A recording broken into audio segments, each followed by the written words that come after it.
Natatakot ako sa lobo.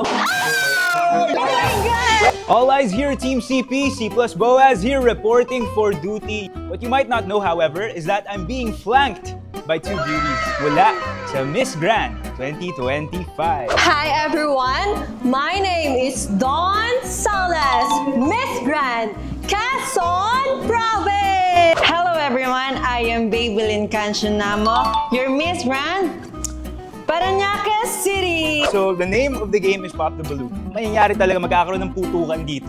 Magbabato-batopic kayo, tapos yung matatalo, kailangan niya ngayong itulak yung mga pins natin 3 times. Okay. Nagkakaroon, bato-batopic na tayo. Bato, pick. Oh my God.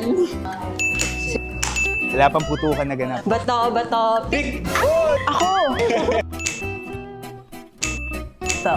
Bato-batopic! Oh my God! One. Oh my God! 2. Feel ko malapit na siya. Oh my God! Pumutok na lang siya ng kusa. So we leave it to the judges. Kung sino yung last, ang winner natin by default, Miss Parañaque! It's time to crown our winner! None other than Miss Parañaque!